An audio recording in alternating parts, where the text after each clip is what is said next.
All right, here's the second video in the GPA series. All right, the first one was geared towards employers on should they use GPA cutoffs as a barometer to whether to interview or hire somebody, and whether you know it or not, many companies do. So that's my first piece of advice: is if you're the type of person who says, well, if they're going to use GPA as the cutoff, I don't want to work for them. Well, here's the good news: you won't have to work for them because they're not going to hire you. They're not even going to interview you. All right.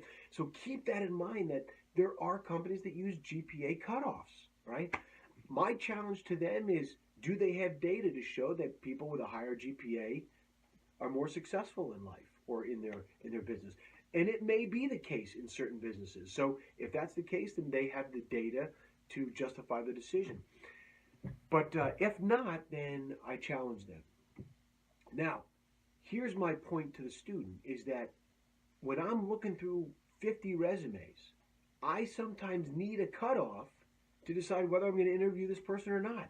And a GPA, whether you like it or not, is a sign of how hard you've been working. In fact, it's a good barometer of what you've been doing for the past 4 or 5 years, right, to be a good student. And if you've been successful in that, by the way, the one thing that you've been called to do for the past 4 or 5 years, if you've been successful in that, then that speaks well maybe to your work ethic and your ability to be successful. So I will give the employer that. So keep that in mind as you are managing your GPA. But the one thing I do encourage employers to keep in mind is that the GPA doesn't tell the whole story, right? A 3.7 doesn't tell me the whole story. There's a story behind that 3.7 or that 2.7. And if there is a story behind that 2.7, it better be a good one. It better not be just that you've been, had this lackadaisical approach to school. It should be, well, I made a decision early on to be well-rounded as a student. So I played a varsity sport. I worked 20 hours a week. I played intramural sports. I was a leader in my fraternity or sorority. I joined extracurricular activities to round out my education, to discover my interests and my gifts and my talents. That's a great story. So if you have a resume and you have a 2.75, okay? And by the way, the GPA does fluctuate based on degree. I understand that. Some degrees are much more difficult than others. But if you have a 2.75, it may be great for your degree, but I'm using that as an example. If you have a 2.75, which might be low for some recruiters, you better have a resume that speaks loudly to a student that's been involved and been active in college. They've been what I call in hired right out of college is they've been busy with a purpose, right? If you want more information about my take on students and their GPA, read chapter 13 in Hired Right Out of College. It really tackles the whole idea of GPA, but I'm just giving you a quick overview of it. So grades do matter.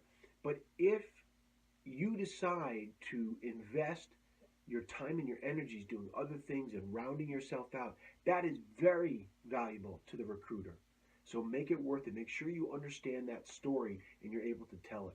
So the other thing I'll say with grades is that you don't get a mulligan with grades, okay?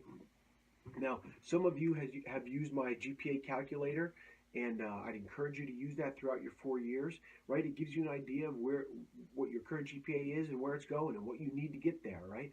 So make sure you understand that. You don't get a mulligan with a GPA. My first GPA was a 2.1 my first semester. And that GPA hounded me for the next 7 semesters. In fact, I needed to get over a 3.1. I needed to average over a 3.1 in order to get my GPA up over a 3.0, which was my goal, right? So make sure you understand the impact. If you're going to goof off for a semester, make sure you understand the impact of that GPA, not on this semester, not on this year, but over your 4 years or 5 years, all right? So that's my encouragement to the students. Grades do matter.